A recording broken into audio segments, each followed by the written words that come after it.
I am Dr. Ray Dykes, and this is the Personal Faith Program.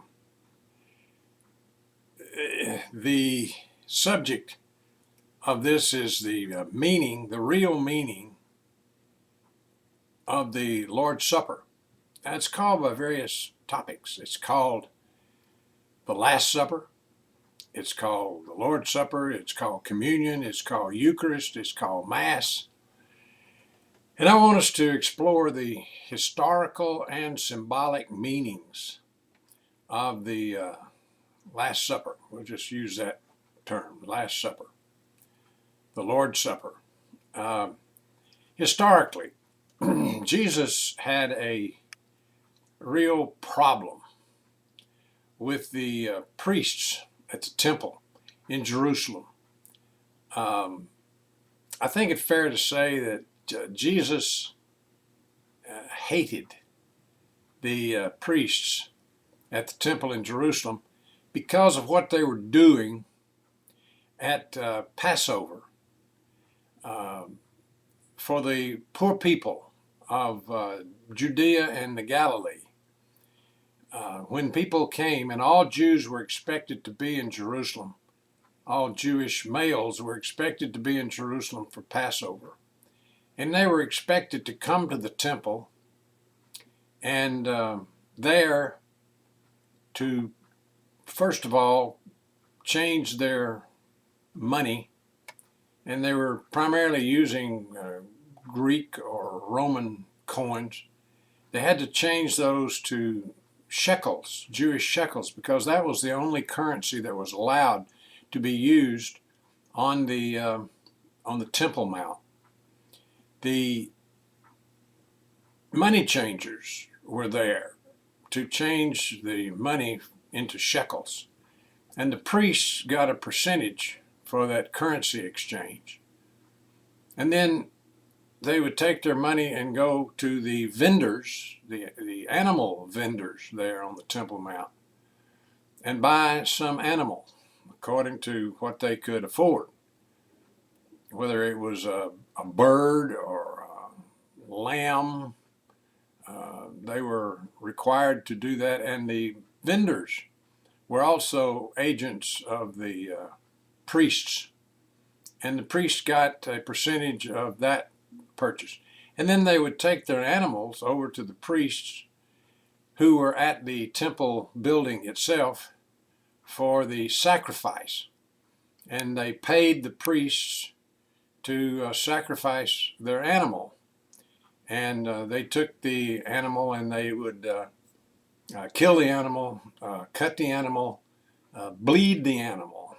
They bled the animal into a bowl, and then that ran off. During Passover, there was a river of blood running down off the Temple Mount from the animal sacrifices. And Jesus felt like this was extortion. He just, and the result of that was that the priests were very well-to-do. The high priest had a mansion in Jerusalem that rivaled the palaces of Herod, and it was there was so much money at the temple in Jerusalem that at the time of the destruction of the temple in Jerusalem in 70 A.D., there was enough money that the Romans took the money, the gold, the temple building, the little temple building itself on the Temple Mount was plated with gold. And they took that and they took it back to Rome. And all of that money and that gold was used, part of it was used to build the Colosseum in Rome.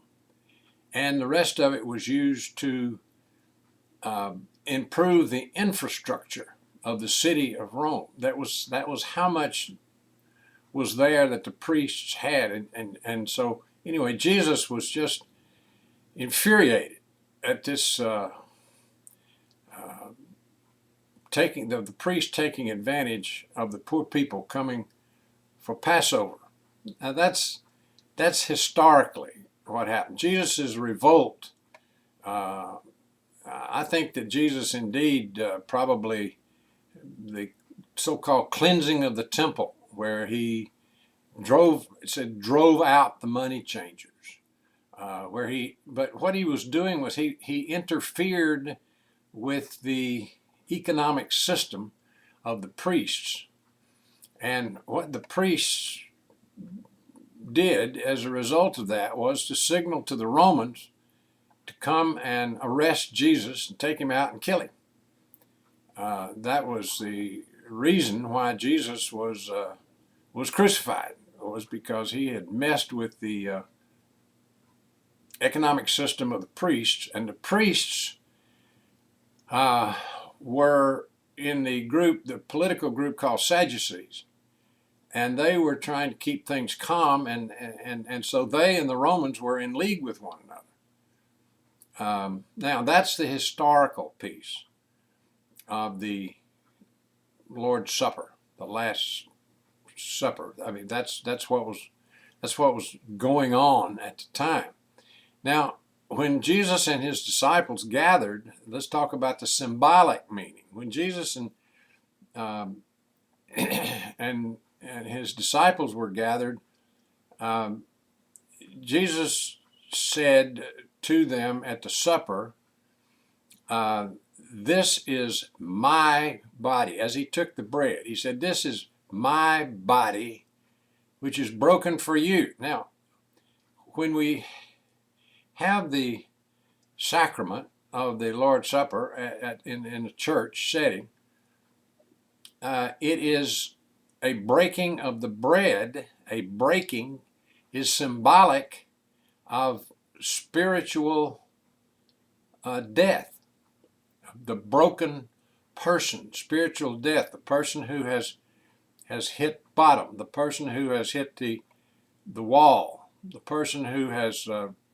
come to the dark night of the soul. It is a breaking point. It's symbolic of that, spiritual death. And so Jesus is saying, this is my body. This is what, and what he's saying is, this bread is what I suggest you use instead of going over to the temple and buying an animal. Use this bread. Everybody's got bread. Use this bread instead of an animal. This is my body.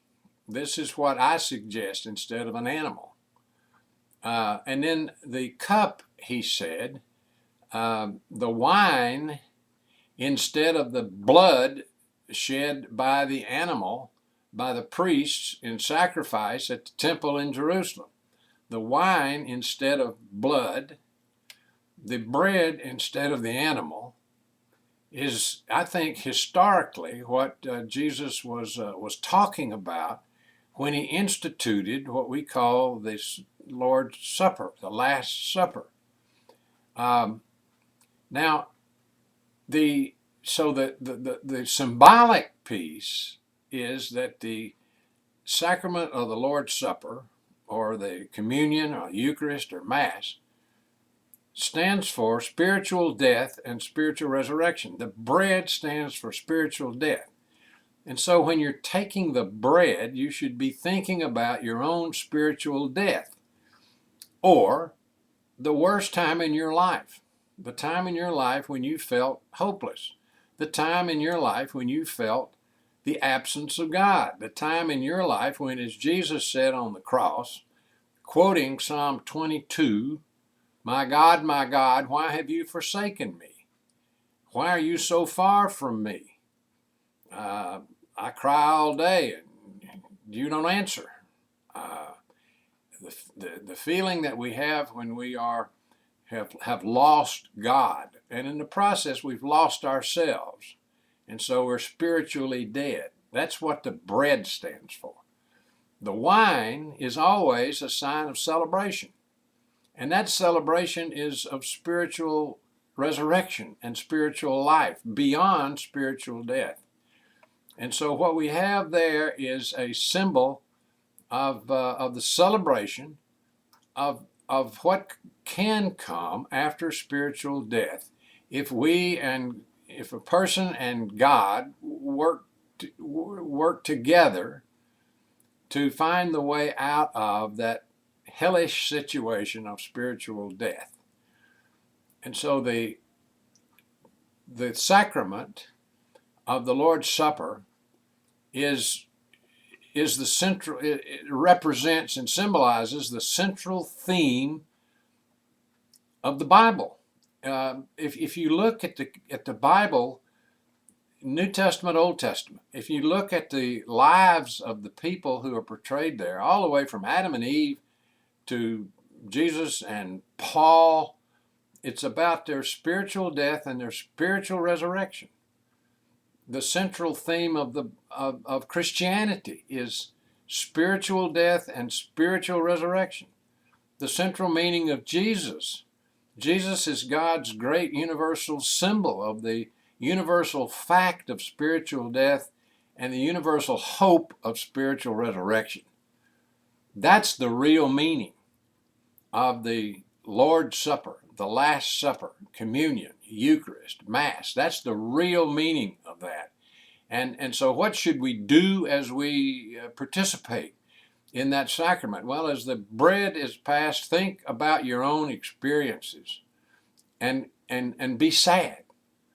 And then when you're receiving the cup, when you're drinking the wine or the grape juice or whatever it is, this is a celebration time. And there you want to think about how you and God work together for you to come out of that deep pit into life as God intended it to be.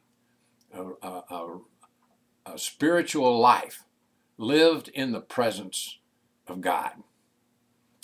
Now, if you would like to assist and contribute to the Personal Faith Program, please do so by sending a check to Personal Faith Program. It's tax deductible. Personal Faith Program.